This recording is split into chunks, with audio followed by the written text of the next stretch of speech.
নাহাদাল কুরআন ইয়াহদি লিল্লাতী হিয়া আকওয়াম। নিঃসন্দেহে এই কোরআন পথ নির্দেশ দেয়, হেদায়েত দেয়।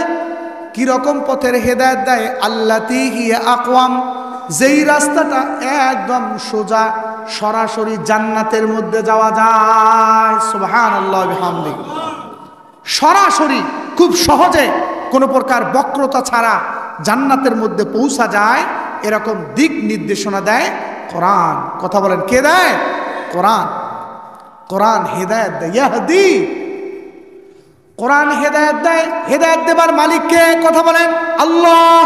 কথা বলেন, হেদায়েতের মালিক কে? আল্লাহ।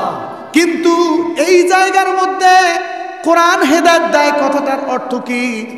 মুখতাসার উল মাআনি নামক কিতাবের ভিতর আল্লামা তাফতাজানি রহমতুল্লাহ আলাইহি উল্লেখ করেছেন, যেহেতু কোরআনের মাধ্যমে আল্লাহ পাক রব্বুল আলামিন বান্দাদেরকে হেদায়েত দেন, মাধ্যম হিসেবে কোরআনুল কারীমকে এই জায়গার মধ্যে আল্লাহ তাআলা উল্লেখ করেছেন।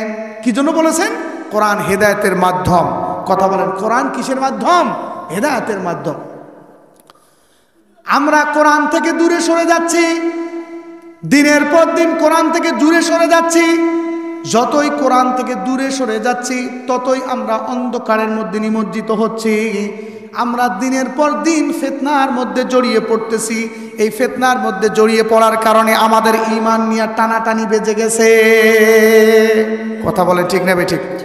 কারণ কি? এটার কারণ হচ্ছে আমরা কোরআন থেকে দূরে সরেছি। মুসলমান আজকে ইহুদি খ্রিস্টানদের হাতে মার খাচ্ছে। মুসলমান আজকে বিভিন্ন প্রান্তে বিভিন্ন রাষ্ট্রে ইহুদি খ্রিস্টানদের কাছে এরকম মার খাচ্ছে, ইহুদি খ্রিস্টানদের কাছে লাঞ্ছিত হচ্ছে, পদদলিত হচ্ছে। এটার একমাত্র কারণ হচ্ছে আমরা কোরআনকে ছেড়ে দিয়েছি। কথা বলেন, কি ছেড়ে দিয়েছি? কোরআন আমরা ছেড়ে দিয়েছি। শাইখুল হিন্দ রহমতুল্লাহ আলাইহি, হযরত মাহমুদুল হাসান দেওবন্দি রহমতুল্লাহ আলাইহি, হযরতে মাহমুদুল হাসান দেওবন্দি রহমতুল্লাহ আলাইহিকে ইংরেজরা যখন মাল্টার দ্বীপে বন্দী করল, মাল্টার দ্বীপে বন্দী করার পর অকথ্য নির্যাতন করলো। এমন নির্যাতন করছে যেই নির্যাতনের বিবরণ এরকম ভাবে সংক্ষিপ্ত সময়ের মধ্যে দেওয়া সম্ভব নয়। নির্জন এক জঙ্গলের মধ্যে, নির্জন একটা দ্বীপের মধ্যে বন্দী করে দিনের পর দিন নির্যাতনের স্টিমুলার চালায়া এমন শাস্তি দিছে, পরবর্তীতে তিনি কি করেন এগুলো বর্ণনা করেন আর চোখ দিয়ে অঝরে পানি ছেড়ে দেয়। ওনাকে জিজ্ঞাসা করা হলো যে মাল্টার দ্বীপে আপনি চলে গেছেন, মাল্টার দ্বীপে আপনাকে যে শাস্তি দেওয়া হলো, মাল্টার দ্বীপে যে আপনাকে নির্যাতন করা হলো, আমরা যে মুসলমানরা এরকমভাবে বেঈমানদের কাছে মার খাচ্ছি, এটার পেছনে কারণ কি? উনি বলেছেন এটার পেছনে কারণ হচ্ছে আমরা কোরআনকে ছেড়ে দিয়েছি। মুসলমানরা কোরআনকে ছেড়ে দিয়েছে। এই কোরআনকে ছেড়ে দেওয়ার কারণে আজকে আমরা ইহুদি খ্রিস্টানদের কাছে লাঞ্ছিত। কোরআন যদি আমরা ছেড়ে না দিতাম, কোরআনের উপর যদি আমরা অবিচল ঈমান নিয়ে আসতাম, কোরআনকে আমরা যদি অধ্যয়ন করতাম, কোরআন নিয়ে যদি স্টাডি করতাম, কোরআন অনুযায়ী যদি আমরা আমল করতাম, কোরআনের এরকমভাবে দেয়া বিধানগুলো আমরা যদি প্রত্যেকের জীবনে বাস্তবায়ন করতাম, আমাদের সমাজে বাস্তবায়ন করতাম, আমাদের রাষ্ট্রে বাস্তবায়ন করতাম, তাহলে ওই ইহুদি খ্রিস্টানরা মুসলমানদের রাষ্ট্রের দিকে চোখ তুলে তাকাবে তো দূরের কথা। যখনই মুসলমানদের রাষ্ট্রের দিকে চোখ তুলে তাকাতো, মুসলমানরা তাদের চোখকে উপড়ে ফেলতো। কথা বলে ঠিক না বেঠিক? কিন্তু এটার কারণ কি? সাহস পাচ্ছে। এটার কারণ কি? এটার কারণ হচ্ছে আমরা কোরআন থেকে দূরে সরে যাচ্ছি, কোরআন থেকে দূরে সরে যাচ্ছি। কোন কবি সুন্দর করে কথাটাই বলেছেন, ও জামানা মুআজ্জাজ থে, ও জামানা মুআজ্জাজ থে, হামিলে কোরআন ও কর, हम जलील खार होए तारके कुरान होकर। এমন একটা সময় ছিল মুসলমানদের ইজ্জত ছিল, মুসলমানদেরকে সবাই সম্মান করত, মুসলমানদেরকে স্যালুট দিত। সেটা কোন জামানা? যেই জামানার মধ্যে মুসলমানরা কোরআনকে আঁকড়ায় ধরত, মুসলমানরা নিজেরাও কোরআন শিখত, মুসলমান নিজেদের সন্তানদেরকে কোরআন শিখাইত, কোরআন অনুযায়ী জীবন পরিচালনা করত, যথাসাধ্য কোরআন নিয়ে তারা বাঁচার চেষ্টা করত, কোরআন নিয়ে স্টাডি করত। কিন্তু এই জামানা পরবর্তীতে যখন কি হয়ে গেল, অতিবাহিত হয়ে গেল, পরবর্তীতে যখন কোরআনকে ছেড়ে দিল, তখন মুসলমানদের ঘাড়ে লাঞ্ছনার বোঝা এসে পড়ে গেল। কোরআনকে ছেড়ে দিয়েছে। কোরআনকে ছেড়ে দেওয়ার অর্থ কি? কোরআনকে ছেড়ে দেওয়ার অর্থ তিনটা। কথা বলেন, কোরআন ছেড়ে দেওয়ার অর্থ কয়টা? আরো জোরে বলেন, কয়টা? তিনটা। এক নাম্বার, কোরআনের বিশুদ্ধ তেলাওয়াত ছেড়ে দেওয়া। কথা বলেন, কোরআনের বিশুদ্ধ তেলাওয়াত ছেড়ে দেওয়া।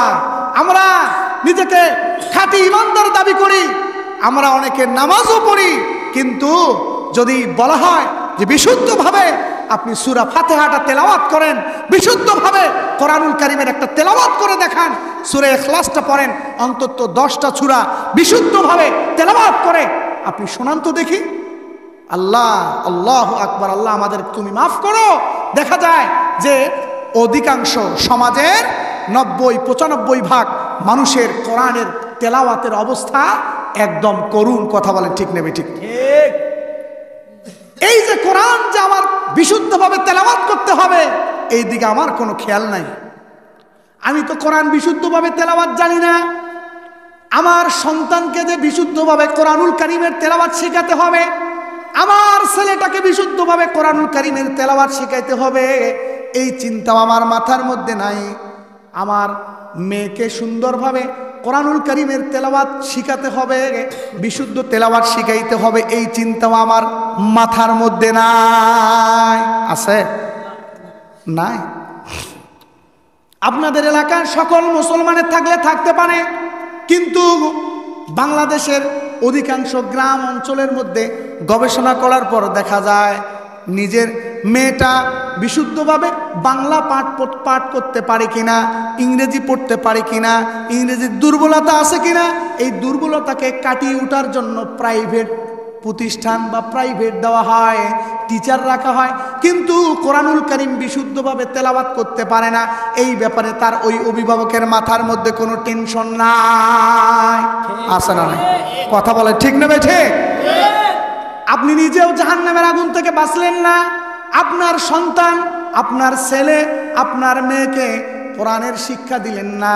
কাল কিয়ামতের ময়দানে যখন আল্লাহ তাআলা কি করবেন, জাহান্নামের নির্দেশনা জারি করবেন, ওই সময়ের মধ্যে আপনার সন্তানরা বলবে, আল্লাহ আমার পিতামাতা এত হতভাগা ছিল, আমার পিতামাতা এত এরকমভাবে দুর্ভাগা ছিল, আমরা ইংরেজি পড়তে পারি না যার কারণে প্রাইভেট দিয়েছিল, বাংলা পড়তে পারি না যার কারণে অনেক চেষ্টা করেছিল, কিন্তু কোরআনুল কারীম তেলাওয়াত করব, নামাজ পড়ব, এই ব্যাপারে আমাদের পিতামাতারা কোনোদিন একটুও সচেতনতা দেখায় নাই, একটুও আমাদেরকে গুরুত্ব দেয় নাই, একটু আমাদের প্রতি খেয়াল করে নাই।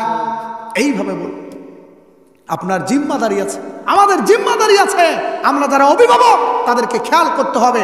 আপনার সন্তানকে আপনি কোরআনের শিক্ষা দেন, কোরআনের বিশুদ্ধ তেলাওয়াত শিক্ষা দেন, এরকম ভাবে নামাজের শিক্ষা দেন, হালাল হারাম শিখান, হালাল হারাম নামাজের শিক্ষা, তেলাওয়াত এগুলো করার পর আপনি যদি আপনার সন্তানকে স্কুলে পড়ান, কলেজে পড়ান, ভার্সিটিতে পড়ান, ওলামায়ে কেরাম কি করেন না? নিষেধ করেন না, কিন্তু কোরআনের শিক্ষা দিতে হবে। আমার ভাইয়েরা, আমার বন্ধুরা, বলতেছিলাম শাইখুল হিন্দ মাহমুদুল হাসান দেওবন্দি রহমতুল্লাহ আলাইহি মাল্টার দ্বীপের মধ্যে বন্দী থাকার পর তিনি যখন দেশের মধ্যে ফেরত চলে আসলেন, ফেরত চলে আসার পর তাকে জিজ্ঞাসা করা হলো যে আমরা যে মুসলমানরা ইহুদি খ্রিস্টানদের হাতে যে আমরা লাঞ্ছিত, বঞ্চিত, অপমানিত, এটার কারণ কি? তিনি বললেন 3টা কারণে। বললেন 2টা কারণে। 1 নাম্বার কারণ হলো আমরা কোরআন ছেড়ে দিয়েছি। এই কোরআন ছেড়ে দেওয়ার অর্থ হলো কোরআনের বিশুদ্ধ তেলাওয়াত ছেড়ে দেওয়া। 1 নাম্বার কি গেল? কোরআনের বিশুদ্ধ তেলাওয়াত ছেড়ে দেওয়া। 2 নাম্বারটা কি? 2 নাম্বারটা হচ্ছে কোরআনুল কারীমের অর্থ এটা বুঝতে না পারা কোরআনুল কারীমের মধ্যে আল্লাহ তাআলা কি মেসেজ দিয়েছেন, আল্লাহ তাআলা কি বার্তা প্রেরণ করছেন, এই সম্পর্কে অবগত না হওয়া, কোরআনুল কারীমের মেসেজ সম্পর্কে এরকমভাবে কি অভিজ্ঞতা অর্জন না করা। আজকে কোরআনুল কারীমের মেসেজ যে বার্তা আল্লাহ তাআলা দিয়েছেন এটা আমরা জানি না, এটা বুঝি না কি আল্লাহ তাআলা বলেছেন, অথচ ইংরেজিতে বক্তব্য দিলে, ইংরেজিতে একটা আর্টিকেল আসলে, ইংরেজিতে একটা এরকমভাবে লেখা আসলে ওটার ভাব কি, ওটার দাবি কি, কি জন্য আসছে এটা আমরা সব বুঝি, কিন্তু কোরআনুল কারীমের মধ্যে আল্লাহ পাক রব্বুল আলামিন মেসেঞ্জারের মাধ্যমে, রাসূলের মাধ্যমে আমাদের কাছে যে মেসেজ পাঠিয়েছেন, আল্লাহ তাআলা আমাদের কাছে যে বার্তা পাঠিয়েছেন, এই বার্তা সম্পর্কে আমরা একদম উদাসীন, আমরা কিছুই জানি না। কথা বলেন ঠিক না ঠিক? আমার ভাইরা, আমার বন্ধুরা, যার কারণে কোরআনকে ছেড়ে দিয়েছি আর একটা কারণ কি, মৃত্যুর ভয়।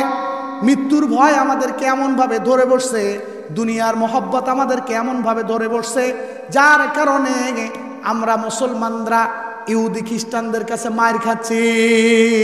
কথা বলেন ঠিক নেবে ঠিক? আমার ভাইরা, আমার বন্ধুরা, এই জন্য কোরআন শিক্ষার উপর আমাদেরকে গুরুত্ব দিতে হবে। আল্লাহ পাক রব্বুল আমিন কোরআনের গুরুত্ব, কোরআনের শিক্ষার গুরুত্ব দিয়ে কোরআনের ফাজাইল বর্ণনা করতে গিয়ে আল্লাহ তাআলা বলেন, ইন্না হাযাল কুরআনা ইয়াহদি লিল্লাতী হিয়া আকওয়াম, নিঃসন্দেহে এই কোরআন আমাদেরকে এমন পথের দিক নির্দেশনা দেয় যেই পথ একদম সোজা, যেই পথ একদম এরকমভাবে আসান, একদম সহজ পথের আমাদেরকে সন্ধান দেয়, যেই পথ অনুসরণ করলে আমরা ডাইরেক্টলি জান্নাতের মধ্যে চলে যাব। সকল চিৎকার দিয়ে বলেন সুবহানাল্লাহ। এই কোরআনের এক নাম হচ্ছে ফুরকান। কথা বলেন কি নাম? ফুরকান।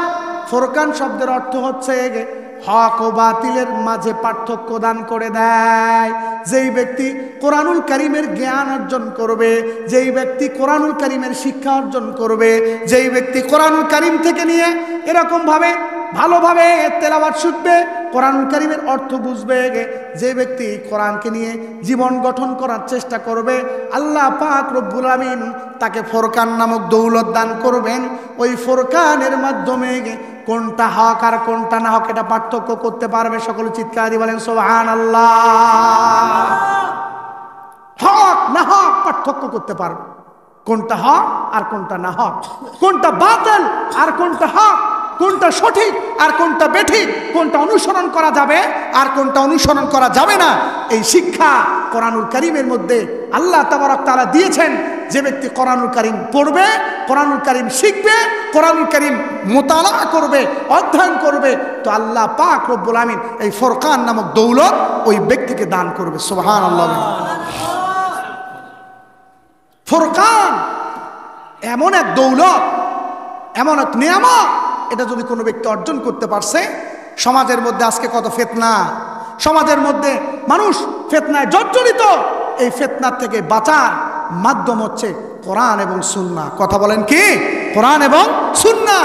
এই কোরআন ও সুন্নাহর মানদণ্ডে আমাদেরকে যাচাই করতে হবে কোনটা হক আর কোনটা না হক। কথা বলেন ঠিক নেবে ঠিক? আল্লাহ পাক রব্বুল আমিন এর নবী জনাবে মুহাম্মদুর রাসূলুল্লাহ সাল্লাল্লাহু আলাইহি সাল্লাম বলেছেন, কি বলেছেন? আমার উম্মতেরা, আমি তো দুনিয়া থেকে বিদায় নিয়ে চলে যাব, আমার বিদায়ের পর তোমরা সমাজের মধ্যে অনেক রকমের ফিতনা ফাসাদ দেখতে পাবে। আছে না নাই? আরো জোরে বলেন, আছে না নাই? এই গ্রুপ কয় আমি হক, ওই গ্রুপ কয় আমি হক, ওই গ্রুপ কয় তার অনুসরণ করা যাবে না, এই গ্রুপ কয় তার অনুসরণ করা যাবে না, আমরাই হক সে বাতিল, এইভাবে বলে। কিন্তু রাসূল আকরাম সাল্লাল্লাহু আলাইহি ওয়াসাল্লাম আমাদেরকে বলে দিয়েছেন, আমার উম্মতেরা, আমি যখন দুনিয়া থেকে বিদায় নিয়ে চলে যাব, বিদায়ের পর এরকমভাবে সমাজের মধ্যে বিভিন্ন রকমের ফিতনা ফাসাদ তোমরা দেখতে পাবা, সমাজের মধ্যে বিভিন্ন রকমের ফিতনা তোমরা দেখতে পাবা। ওই ফিতনা থেকে উত্তরণের পথ কি? ওই ফিতনা থেকে উত্তরণের পথ হলো কোরআন আর সুন্নাহ। কথা বলেন কি কি? কোরআন এবং সুন্নাহ। ফাসায়ারা ইখতিলাফান কাসীরা, অনেক ধরনের তোমরা ইখতিলাফ দেখতে পাবে। সেই সময় তোমাদের করণীয় কি? আল্লাহ রাসূল সাল্লাল্লাহু আলাইহি সাল্লাম বলেন, ওই সময় তোমাদের জন্য করণীয় হলো দুইটা। ফাআলাইকুম বিসুন্নতি ওয়া সুন্নাতিল খুলাফাইর রাশিদিন আল মাহদিয়িন। সেই সময় আমার সুন্নতকে আঁকড়ায় ধরবা এবং সাহাবায়ে কেরামের সুন্নতকে আঁকড়ায় ধরবা। 3 নম্বর আর একটা হাদিসের ভিতর রাসূল আকরাম সাল্লাল্লাহু আলাইহি সাল্লাম বলেছেন যে লান তাদিল্লু মা তামাসসাকতুম বিহিমা, তোমরা কখনোই গুমরা হবে না। যেই সময় তোমরা দেখবা বিভিন্ন গ্রুপে বলবে আমি হক, অমুক বাতিল, আমার অনুসরণ করা লাগবে, তার অনুসরণ করা যাবে না, কারণ তারা বাতিল। এই হক না বাতিল এটা যাচাই করার জন্য আমাদেরকে রাসূল আকরাম সাল্লাল্লাহু আলাইহি সাল্লাম মানদণ্ড দেখাই দিলেন।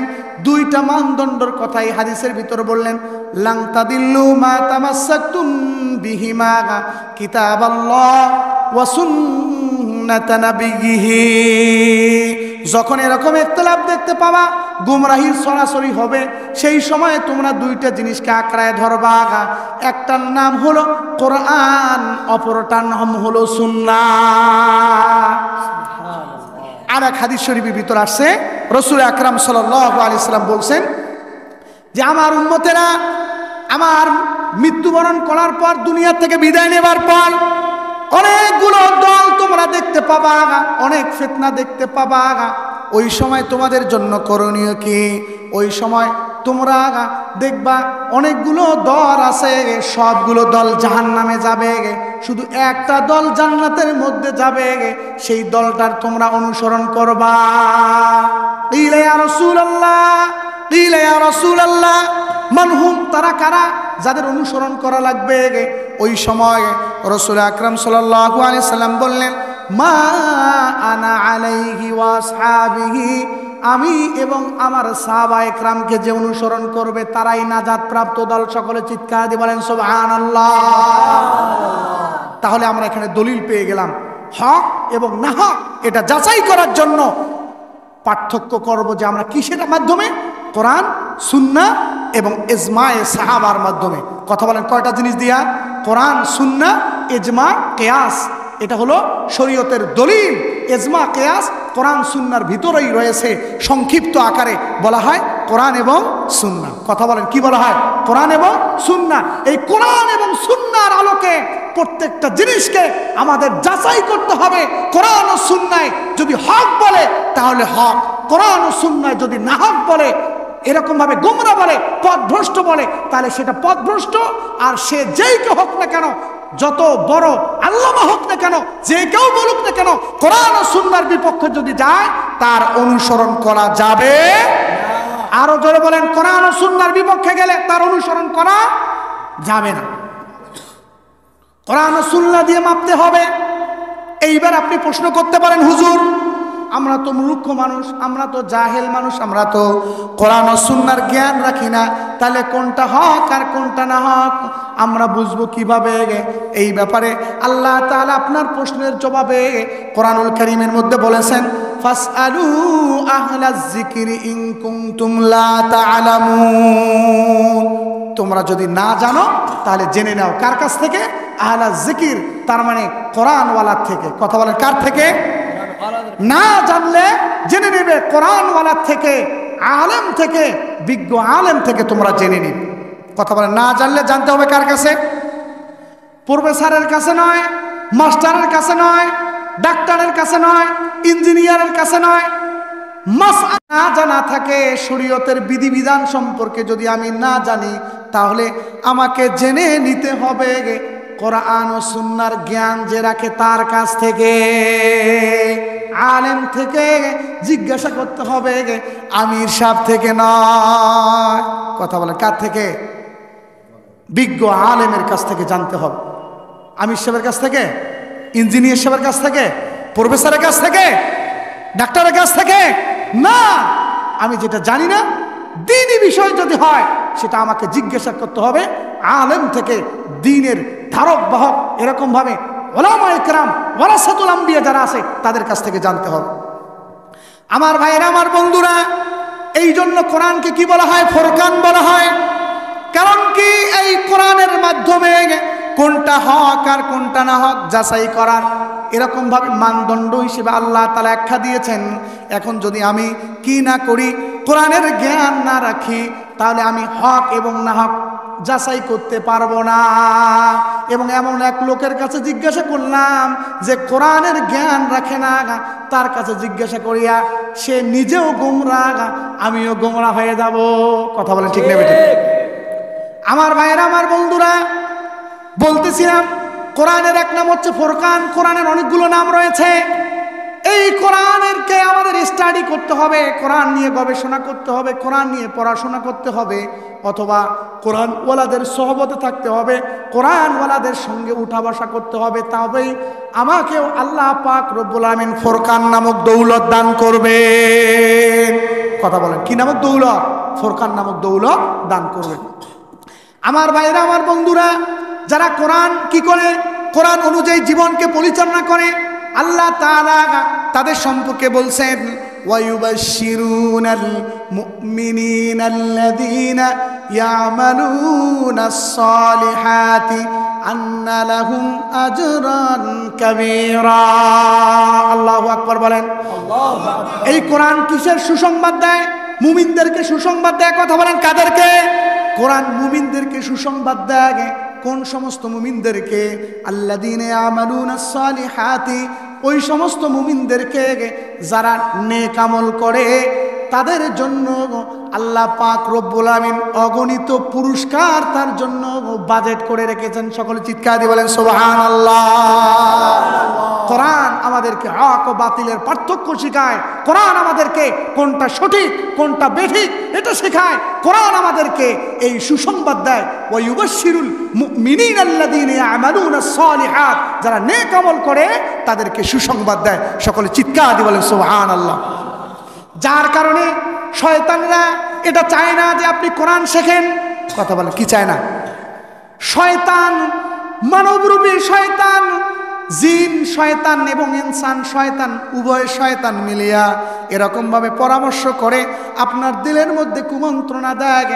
কখনো বা মানুষের রূপ ধারণ করে এসে আপনাকে কুমন্ত্রণা দেয়, যাতে করে আপনি কোরআন শিক্ষা না দেন, আপনার সন্তানকে আপনি কোরআন না শেখান, আপনি কোরআন এখন পর্যন্ত শেখার দিকে মনোনিবেশ যাতে করে না করেন, এই জন্য ওয়াসওয়াসা দেয়।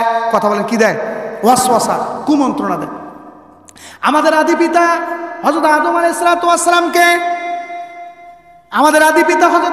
সালাতু যে 4 তরিকায় ধোঁকা দিয়েছিল শয়তান, সেই 4 তরিকায় এই জামানার মধ্যে এসেও আমাদেরকে শয়তান ধোঁকা দেয়। কথা বলেন, কয় তরিকায়? 4 তরিকায়। আরো জোরে বলেন, কয় তরিকায়? 4 পদ্ধতিতে। আল্লাহ তাআলা সূরা আরাফের ভিতর সুন্দর করে আমাদেরকে সেই তরিকাগুলো উল্লেখ করছেন। 1 নাম্বার তরিকা কি? 1 নাম্বার তরিকা সম্পর্কে আল্লাহ তাআলা কোরআন কারীমের মধ্যে বলেন, ইয়া আদামু উসকুন আনতা ওয়া যাওজুকাল জান্নাতা ফাকুলা রাগাদান মিন হাইসু শি'তুমা ওয়া লা তাকরাবা হাদিহি শাজারাতা ফাতাকুনা মিনাজ জালিমিন। আল্লাহু আকবার বলেন। আরো জোরে চিৎকার দিয়ে আল্লাহু আকবার বলেন। আল্লাহ তাআলা হযরত আদম আলাইহিস সালামকে সৃষ্টি করলেন। আল্লাহ তাআলা আদম এবং হাওয়া আলাইহিস সালামকে দুইজনকে সৃষ্টি করার পর থাকার জন্য, বসবাস করার জন্য জায়গা নির্ধারণ করলেন কোথায়? জান্নাতে। কথা বলেন, কোথায়? জান্নাতে। উসকুন বললেন তোমরা অবস্থান করো, তুমি এবং হাওয়া দুইজন মিলে জান্নাতের মধ্যে অবস্থান করো এবং যেখানে ইচ্ছা সেখানেই যাও, যা ইচ্ছা তোমরা ভক্ষণ করো, খাও, কিন্তু ওয়ালা তাকরাবা হাদিহি শাজারাতা ফাতাকুনা মিনাজ জালিমিন। খবরদার এই গাছের নিচে আসবা না, ধারে কাছেও আসবা না। জান্নাতের মধ্যে থাকা শুরু করলেন, জান্নাতের নাজ নেয়ামত উপভোগ করতে থাকলেন। উপভোগ করতে করতে একদিন হঠাৎ করে শয়তান জান্নাতের মধ্যে প্রবেশ করলো। জান্নাতের মধ্যে প্রবেশ করার পর শয়তান তাকে ওয়াসওয়াসা দেওয়া শুরু করলো, কুমন্ত্রণা দেওয়া শুরু করলো। ডাইরেক্ট আদম আলাইহিস সালাম, হাওয়া আলাইহিস সালামের কাছে আসলেন। আসার পর বলতেছেন, ক্বালা রাব্বুকুমা মা নাহাকুমা, তোমাদের রব যে তোমাদের দুইজনকে ওই গাছের ফল খাইতে নিষেধ করছে তোমরা জানোনি। তার মানে অপব্যাখ্যার আশ্রয় নিল। কথা বলেন কিসের আশ্রয়? কথা বলেন কিসের আশ্রয়? অপব্যাখ্যার আশ্রয়। এই অপব্যাখ্যার আশ্রয় নিয়ে শয়তান আদম এবং হাওয়া আলাইহিস সালাতু ওয়াস সালামকে ধোঁকা দিয়েছে। কিয়ামত পর্যন্ত যত মানুষ আসবে, কিয়ামত পর্যন্ত যত মানুষ কোরআনুল কারীম শিখতে চাইবে, সমস্ত মানুষদেরকে এই কোরআন থেকে বিরত রাখবে অপব্যাখ্যার মাধ্যমে। কথা বলেন কিসের মাধ্যমে? অপব্যাখ্যার মাধ্যমে। একটা অপব্যাখ্যা বলি, কোরআনুল কারীমের অর্থ বুঝে বুঝে পড়া অনেক ভালো। কোরআনুল কারীম যদি কেউ তেলাওয়াত করে, অর্থ বুঝে যদি তেলাওয়াত করে, এটা অনেক ভালো। এবং কোরআনুল কারীমের তাকাজাও সেটা যে অর্থ বুঝে বুঝে পড়া। কিন্তু অর্থ বুঝেও না বুঝেও যদি তেলাওয়াত করে, তাহলে তার আমলনামার মধ্যে সব লেখা হবে। কথা বলেন কি লেখা হবে? সব লেখা হবে। তার মানে অর্থ বুঝে পড়ুক আর না বুঝে পড়ুক, তেলাওয়াতের কারণে প্রত্যেকটা হরফ তেলাওয়াতের বদলা আল্লাহ পাক রব্বুল আমিন বান্দার আমলনামার মধ্যে 10-10টা করে নেকি লিখে দেন। এবার বলেন, অর্থ বুঝে পড়লে না অর্থ না বুঝে পড়লেও? না বুঝেও পড়লেও। আমাদের সমাজের মধ্যে এক শ্রেণীর মানুষ বের হয়েছে, এক শ্রেণীর লোক বের হয়েছে, তারা এই অপব্যাখ্যার আশ্রয় নিয়ে তারা বলতেছে কোরআনুল কারীমের অর্থ বুঝে না পড়লে তোমার এক বিন্দু পরিমাণ সওয়াব হবে না। কথা বলেন এটা ব্যাখ্যা না অপব্যাখ্যা? আরো জোরে বলেন, ব্যাখ্যা না অপব্যাখ্যা? এই অপব্যাখ্যার মাধ্যমে অনেক সাধারণ মানুষ কোরআনুল কারীম তেলাওয়াত বাদ দিছে, বলে আমি যদি অর্থ না বুঝে পড়লে আমার যদি সওয়াব না হয়, তাহলে তো আমি অর্থ বুঝি না, আমি আর কোরআনই তেলাওয়াত করব না। এই যে অপব্যাখ্যার আশ্রয় নিয়ে কোরআন থেকে মানুষকে দূরে সরাইল, 1 নম্বর পদ্ধতি। কথা বলেন কয় নম্বর পদ্ধতি শয়তানের? 1 নম্বর পদ্ধতি। আমাদের আদি পিতা আদি মাতা হযরত আদম আলাইহিস সালাতু ওয়াস সালাম হাওয়া আলাইহিস সালাতু ওয়াস সালামের কাছে অপব্যাখ্যা দিয়ে যেমনি ভাবে কোরআন থেকে দূরে সরিয়ে রেখেছে, এই জামানার মধ্যেও যারা কোরআনের অপব্যাখ্যা দিয়ে কোরআনুল কারীমের তেলাওয়াত করলে সওয়াব হবে না, অর্থ না বুঝে পড়লে সওয়াব হবে না, এই ব্যাখ্যা দিয়ে যারা কোরআনুল কারীমের তেলাওয়াত থেকে মানুষদেরকে দূরে সরে রাখছে, এরা ওই সমস্ত শয়তানের প্রেতাত্মা। কথা বলেন ঠিক না বেঠিক? এইবার আসেন, অপব্যাখ্যা দেওয়ার পর শয়তান কিভাবে আমাদের আদি পিতাকে ধোঁকা দিল। এইবার ধোঁকা দেওয়ার 2 নম্বর তরিকা অবলম্বন করে আদম আলাইহিস সালাতু ওয়াস সালাম এবং হাওয়া আলাইহিস সালাতু ওয়াস সালামকে লক্ষ্য করে বললেন, তোমাদের রব তোমাদেরকে এই গাছের ফল খাইতে নিষেধ করছে কি জন্য তুমি জানোনি? তোমরা জানোনি? বলে যে না আমরা তো জানি না। তারা বলল, এই গাছের ফল যদি তোমরা ভক্ষণ করো তাহলে তোমরা ফেরেশতা হয়ে যাবা, ইল্লা আন তাকুনা মালাকাইন। তোমরা 2 জন যদি এই গাছের ফল ভক্ষণ করো তাহলে তোমরা 2 জন ফেরেশতা হয়ে যাবা। এটা হলো অপপ্রচার। কথা, এটা হলো কি? 1 নম্বর হলো অপব্যাখ্যা, 2 নম্বর হলো অপপ্রচার। কথা বলেন 2 নম্বর কি? অপপ্রচার। আসলে ওই ফল ভক্ষণ করলে কি ফেরেশতা হবে? যেটা নয় সেটা প্রচার করার নাম হচ্ছে অপপ্রচার। এই অপপ্রচারের মাধ্যমে এই অপপ্রচার করে কোরআনওয়ালার বিরুদ্ধে, অপপ্রচার করে কোরআন শিখতে আসবে এরকম ছাত্রদের বিরুদ্ধে, অপপ্রচার করে উলামায়ে কেরামের নামে অপপ্রচার করে কোরআন থেকে মানুষদেরকে দূরে সরে রাখার যে ষড়যন্ত্র, এটা শয়তানের ষড়যন্ত্র। কিয়ামত পর্যন্ত উলামায়ে কেরামের নামে, তালেবুল ইলমদের নামে যে চক্রান্ত যারা করে কোরআন থেকে দূরে সরে রাখার জন্য, এরাও ওই সমস্ত শয়তানের প্রেতাত্মা। কথা বলেন ঠিক না বেঠে? আরো জোরে চিৎকার দিয়ে বলেন ঠিক না বেঠে? ইসলামের শত্রুরা, ইসলামের শত্রুরা, আমার ভাইরা, আমার বন্ধুরা, ইল্লা আন তাকুনা মালাকাইন, বলে তোমাদের রব তোমাদের 2 জনে এই গাছের ফল খাইতে নিষেধ করছে। কি জন্য জানোনি? কি জন্য জানোনি? তোমরা যদি ফল খাও, ইল্লা আন তাকুনা মালাকাইন। অপপ্রচার। হযরত সাহাবায়ে কেরাম রিদওয়ানুল্লাহি তাআলা আলাইহিম আজমাইনদের জীবনী যদি তালাশ করা যায়, দেখা যাবে তাদের নামেও বিভিন্ন প্রকারের অপপ্রচার করে তাদেরকেও কোরআন থেকে দূরে সরে রেখেছে, রাখার চেষ্টা করেছিল, আল্লাহ রসুল থেকে দূরে সরে রাখার চেষ্টা করেছিল। আল্লাহর নবীর সাহাবী হযরত তুফাইল ইবনে আমর দাওসী রাদিয়াল্লাহু তাআলার কথা আপনারা শুনছেননি? আজকে আমাদের যুবক ভাইয়েরা, আজকে আমাদের যুবতী বোনেরা, আজকে আমাদের মুসলমান ভাইয়েরা ক্রিকেটারের নাম বলতে পারে, ফুটবলারের নাম বলতে পারে, নায়ক নায়িকার নাম এক নিঃশ্বাসে 10-12টা নায়ক নায়িকার নাম বলতে পারে, বাংলাদেশি নায়ক নায়িকার নাম বলতে পারে, কিন্তু আমাদের ইমানের রোল মডেল যারা সাহাবায়ে কেরাম তাদের নাম বলতে পারে না। কথা বলেন ঠিক না বেঠে? আরো একটু আস্তে বলেন ঠিক না বেঠে? যদি বলা হয় প্রসিদ্ধ 4 জন সাহাবী বাদ দিয়া আর 10 জন সাহাবীর নাম বলেন, উজু নষ্ট হবে না? থাকবে? কথা বলেন। উজু নষ্ট হয়ে যাবে না? কথা বলেন না। এটার কারণ কি? নায়ক নায়িকাদের নাম আমাদের মুখস্থ থাকলো, ক্রিকেটারের নাম আমাদের মুখস্থ থাকলো, ফুটবলারদের নাম আমাদের মুখস্থ থাকলো, কিন্তু সাহাবায়ে কেরাম যাদের ইমানের মতো ইমান আনার জন্য আল্লাহ তাআলা নির্দেশ দিলেন, আমানু কামা আমানান নাস, তোমরা ইমান আনো যে রকম সাহাবায়ে কেরাম ইমান আনছে। এই আমাদের ইমানের রোল মডেল যারা, তাদের নাম আমরা জানি না, এটা আমাদের জন্য দুঃখজনক এবং পরিতাপের বিষয় ছাড়া আর কিছুই হতে পারে না। কথা বলেন ঠিক নেবে ঠিক? আল্লাহর নবীর সাহাবী হযরত তুফাইল ইবনে আমর দাওসী রাদিয়াল্লাহু তাআলা একজন জলিলুল কদর সাহাবী ছিলেন। উনি ইসলাম ধর্ম গ্রহণ করলেন। ইসলাম ধর্ম গ্রহণ করার পর, ইসলাম ধর্ম গ্রহণ করার আগে, তার গ্রহণ করার পর তিনি তার জীবনে নিজেই বয়ান করতেছেন, বলেন আমি ব্যবসায়ী ছিলাম। প্রত্যেকবার আমার জন্মস্থল তিহামা নামক অঞ্চল থেকে আমি প্রত্যেকবার আমি ব্যবসার উদ্দেশ্যে কোথায় যেতাম? মক্কার মধ্যে যেতাম। প্রত্যেকবারের ন্যায় এবার আমি মক্কা শরীফের মধ্যে অবস্থান করলাম। মক্কা শরীফের মধ্যে অবস্থান করার পর এরকমভাবে যখনই আমি আগমন করলাম, আগমন করার সঙ্গে সঙ্গে আবু লাহাব, উতবা, শাইবা, কাফের মুশরিকরা আমাকে এসে ঘিরে ধরলো, আমাকে স্বাগতম জানালো, আমাকে ওয়েলকাম জানালো।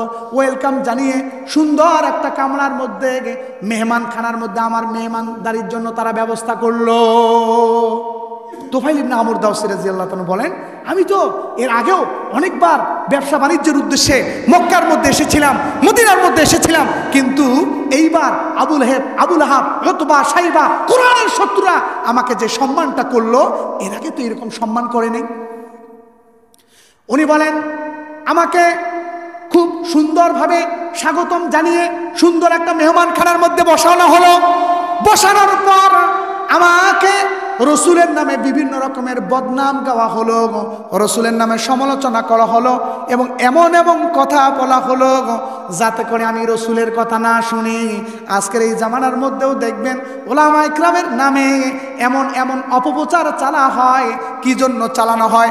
যাতে করে ওই মানুষেরা ওলামা ইকরামের কাছে না যায়। কথা বলেন ঠিক না বেঠে? আরো জোরে বলেন ঠিক না বেঠে? ওই আবু লাহাবরা যে সিস্টেম, যেই তরিকায় রসুল থেকে দূরে সরে রেখেছিল, আজকের এই জামানার আবু লাহাব যারা, উতবা, শাইবা যারা, কোরআনের শত্রু যারা, মুসলমানের শত্রু যারা, এরাও ষড়যন্ত্র করে ওলামায়ে কেরাম থেকে সাধারণ মানুষকে দূরে সরে রাখার ষড়যন্ত্রের মধ্যে লিপ্ত আছে। কথা বলেন ঠিক না ঠিক? আমাদের সতর্ক হতে হবে। এইবার তুফাইল ইবনে আমর দাওসী বলেন, আমাকে তারা বলল, হে তুফাইল ইবনে আমর দাওসী, তুমি এমন একটা সময় আসছো, আমাদের দেশের মধ্যে একজন পাগল মানুষের আবির্ভাব করছে, মোহাম্মদ তার নাম, সে নিজেকে নবী বলে দাবি করছে। সে ভাই এবং ভাইয়ের মাঝে, স্বামী স্ত্রীর মাঝে ডিভাইড তৈরি করে দিচ্ছে, ইসলামের দাওয়াত দিয়ে স্বামীকে মুসলমান বানাচ্ছে, আর স্ত্রী কাফের থেকে যাচ্ছে আমাদের ধর্মে। তারা বিশ্বাসী হচ্ছে, আমাদের বাপ দাদার ধর্মকে পালন করতেছে। আমরা তোমার ব্যাপারে আশঙ্কা করতেছি, তুমি না জানি তার কথায় বিভ্রান্ত হয়ে তার অনুসারী হয়ে যাও, এই ব্যাপারে আমরা আশঙ্কা করতেছি। অতএব আমরা তোমাকে সতর্ক করতেছি, খবরদার তুমি নবী মুহাম্মদের কাছে তুমি কখনো যাওয়ার চেষ্টা করবা না। গেলে তুমি বিভ্রান্ত হবা, নষ্ট হয়ে যাবা। নাউজুবিল্লাহ বলবেন না? আরো জোরে বলেন না নাউজুবিল্লাহ। আজকের এই সমাজের মধ্যে অনেক মানুষ আছে, তারাও কিন্তু কি বলে, ওলামা একরামের কাছে যাবা না, জঙ্গি হয়ে যাবা। আছে না নাই? আরো জোরে বলেন না ভাই, আছে না নাই? মাদ্রাসা পড়া যাবে না, মাদ্রাসা পড়লে সেখানে গেলে জঙ্গিবাদের ট্রেনিং দেওয়া হয়, এক সময় বলা হতো। এরকম কথা আপনারা শুনছেন কিনা আমার ভাইয়েরা, আমার বন্ধুরা? এই রকম ভাবে ওই জামানার মধ্যে রসুলের থেকে, কোরআন থেকে ইহুদি খ্রিস্টানরা এবং মুশরিকরা যেইভাবে বিরত রাখছিল, এই জামানার মধ্যেও কিছু মানুষ আছে কিন্তু আপনাকেও আমাকেও কিন্তু বিরত রাখার চেষ্টা করবে। সেই সময় আমাদেরকে সতর্ক থাকতে হবে। কথা বলে কি থাকতে হবে? সতর্ক থাকতে হবে। এইবার তুফাইল ইবনে আমর দাওসী রাদিয়াল্লাহু তাআলা আনহু বলেন, তারা আমাকে সুন্দরভাবে মেহমানদারি করানোর পর এমন এমন কিছু বুঝ আমার অন্তরের মধ্যে দিল, এমন এমন কথা আমার কানের মধ্যে তারা পুরে দিল, এমন এমন কথা আমার কানের কর্ণকুহরে তারা পৌঁছে দিল। রসুলের প্রতি আমার একটা হিংসা জন্মিল, রসুলের প্রতি এমন একটা ক্ষোভ তৈরি হলো, রসুলের প্রতি আমার এমন একটা ঘৃণা জন্মিল যে আমি মুহাম্মদের কথা একদম শুনবো না, মুহাম্মদের কথা কখনোই আমি শুনবো না।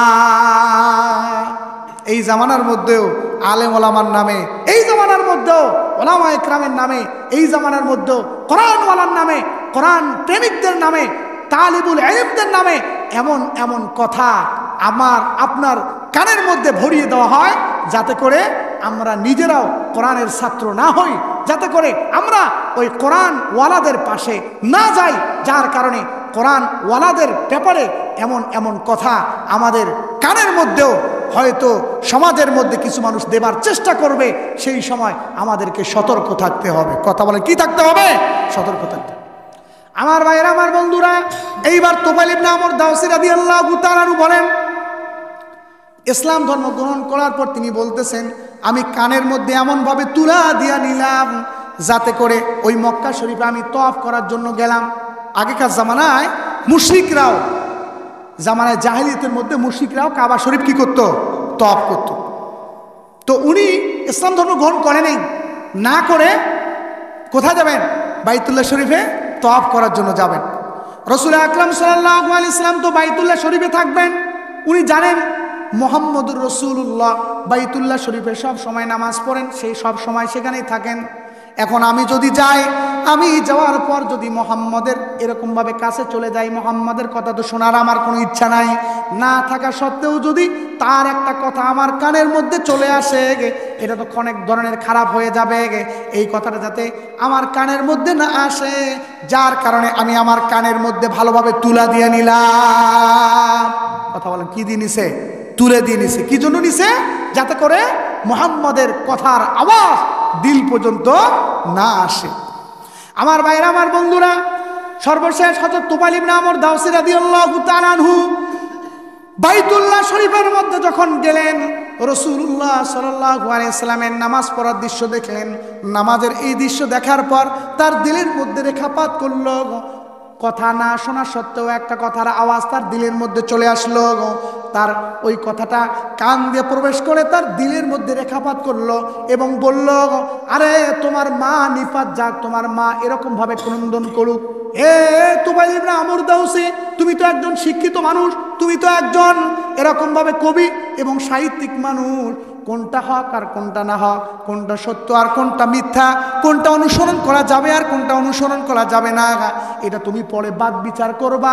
আগে তো ওই মোহাম্মদ নামে লোকটার ব্যাপারে যে দুর্নাম গাওয়া হলো, মোহাম্মদ নামে লোকটার ব্যাপারে যে কুৎসা রটানো হলো, কোরআন থেকে দূরে সরে রাখা হলো, আগে গিয়ে তার কাছে বসো এবং তুমি শোনো লোকটা কি বলতে চায়। এরকম চিন্তা করার পর রাসূল আকরাম সাল্লাল্লাহু আলাইহি ওয়াসাল্লামের কাছে গেলেন। যাওয়ার পর রাসূল আকরাম সাল্লাল্লাহু আলাইহি ওয়াসাল্লামকে বললেন, ওগো মুহাম্মদ, তোমার এরকম ভাবে গোত্রের লোকেরা, মক্কার লোকেরা তোমার ব্যাপারে অনেক রকমের দুর্নাম গেয়েছে, মক্কার লোকেরা তোমাকে নিয়ে অনেক ধরনের কুৎসা রটাচ্ছে, তোমার নামে আমার কাছে অনেকগুলো দুর্নাম গেয়েছে, বলো তো তোমার উদ্দেশ্য কি, তোমার মাকসাদ কি? ওই সময় রাসূল আকরাম সাল্লাল্লাহু আলাইহি ওয়াসাল্লাম তার কাছে সুন্দরভাবে দাওয়াত উপস্থাপন করলেন। সুন্দরভাবে দাওয়াত উপস্থাপন করার পর তিনি সূরা ইখলাস এবং সূরা ফালাক তার কাছে পাঠ করলেন। এই সূরা ইখলাস এবং সূরা ফালাক যখনই তেলাওয়াত করছে, তেলাওয়াত করার সঙ্গে সঙ্গে বলছে, মা হাযা লাইসা মিন কালামিল বাশার, এটা কোনোদিন মানুষের কালাম হতে পারে না। ওগো মুহাম্মদ, তুমি দেরি করো না, দ্রুত গতিতে তুমি আমাকে কালেমা পড়ায় মুসলমান বানায় নাও। সকল চিৎকার দিয়ে বলেন সুবহানাল্লাহ, আরো জোরে বলেন সুবহানাল্লাহ। আমাকে দেরি করো না, তাড়াতাড়ি মুসলমান বানায়। আমার ভাইয়েরা, আমার বন্ধুরা, ওই যে অপপ্রচার মুহাম্মদ সাল্লাল্লাহু আলাইহি ওয়াসাল্লামের নামে অপপ্রচার হয়েছে, এই অপপ্রচার করে কোরআন থেকে তুফাইল ইবনে আমর দাওসী রাদিয়াল্লাহু তাআলা আনহু নয়, অনেক সাহাবা একরামকে কোরআন থেকে দূরে সরিয়ে রাখার অপচেষ্টা করেছিল, কোরআন থেকে দূরে সরে রাখার ষড়যন্ত্র করেছিল। কিন্তু সমস্ত প্রকার ষড়যন্ত্রকে নস্যাৎ করে কোরআনের আলো যাদেরকে আল্লাহ তাআলা হেদায়েত দিয়েছেন তাদের দিল পর্যন্ত পৌঁছে গেছে। সকলে চিৎকার দিয়ে বলেন সুবহানাল্লাহ। আজকের এই জামানায় কোরআন নিয়ে যারা ষড়যন্ত্র করবে, কোরআনের আলো প্রত্যেকটা মানুষের সিনায় সিনায় পৌঁছে যাবে। কোরআনের আলো পৌঁছার মাধ্যমে একটা মানুষ আলোকিত জীবন লাভ করবে। এই আলোকিত জীবন লাভ করার ক্ষেত্রে যারা প্রতিবন্ধকতা সৃষ্টি করবে, ইতিহাসের আস্থা করে তারা নিক্ষিপ্ত হবে। কিন্তু আল্লাহ তাআলা যাকে হেদায়েত দান করবেন, যাদেরকে হেদায়েত দান করবেন, তাদের দিলের মধ্যে অবশ্যই অবশ্যই কোরআনের আলো পৌঁছবেই পৌঁছবে ইনশাআল্লাহ। কথা বলেন ঠিক না বেটে? ইনশাআল্লাহ। নারায়ে তাকবীর। আল মোলানা যেখানে আল হাদিসের আলো, হাদিসের আলো, নারায়ে তাকবীর। আমার ভাইয়েরা, আমার বন্ধুরা, কোরআন থেকে দূরে সরিয়ে রাখবে। শয়তান আমাদের আদি পিতা এবং আদি মাতাকে যে চার তরিকায় দূরে সরে রেখেছিল, কিসের থেকে? আল্লাহর এরকমভাবে নিষিদ্ধ ওই বিধানকে এরকমভাবে তারা এরকমভাবে কি করছিলেন? নিষিদ্ধ গাছের কাছে গিয়েছিলেন। যেই চার তরিকায় শয়তান আমাদের আদি পিতা এবং আদি মাতাকে ধোঁকা দিয়েছেন, সেই চার তরিকায় আমাদের এই জামানার মধ্যেও আমাদের মুসলমান ভাইদেরকে দূরে সরিয়ে রাখার অপচেষ্টা করবে। কয় তরিকায়? এক নাম্বার হলো অপব্যাখ্যা। কথা বলেন, এক নাম্বার কি? দুই নাম্বার হলো অপপ্রচার। দুই নাম্বার কি? অপপ্রচার। তিন নাম্বারটা হলো বলছেন আল্লাহ তাআলা কোরআন কারীমের মধ্যে বলছেন, ইল্লা আন তাকুনা মালাকাইনি আও তাকুনা মিনাল খালিদিন। আরে তোমাদের রব তোমাদের দুইজনকে ওই গাছের ফল খাইতে নিষেধ করছে। কি জন্য জানো? কি জন্য? যদি তোমরা এই ফল ভক্ষণ করো তাহলে কি হবে? তোমরা খালিদিন, সদা সর্বদা তোমরা জান্নাতের মধ্যেই থেকে যাবে। তোমাদেরকে জান্নাত থেকে কি করা হবে না? বের করা হবে না। হ্যাঁ,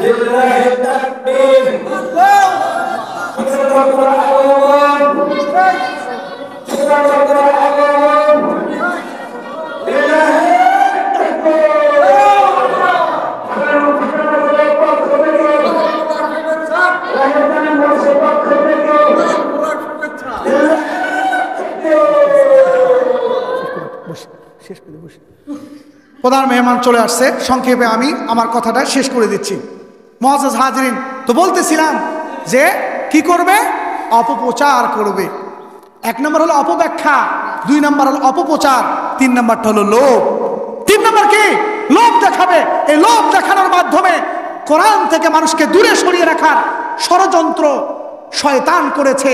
কিয়ামত পর্যন্ত শয়তানের প্রেতাত্মা যারা আছে, কিয়ামত পর্যন্ত শয়তানের অনুসারী যারা হবে, লোভ দেখিয়ে কোরআন থেকে মানুষকে দূরে সরে রাখার চেষ্টা করবে। লোভ দেখাবে। তোমার সন্তানকে তুমি মাদ্রাসায় দিচ্ছ, এই মাদ্রাসা পড়লে তো চাকরি পাবে না, মাদ্রাসায় না পড়লে তো কি হবে না? চাকরি পাবে না, কি খাবে? এই লোভ দেখায় কিসের? যে তুমি স্কুলে পড়াও,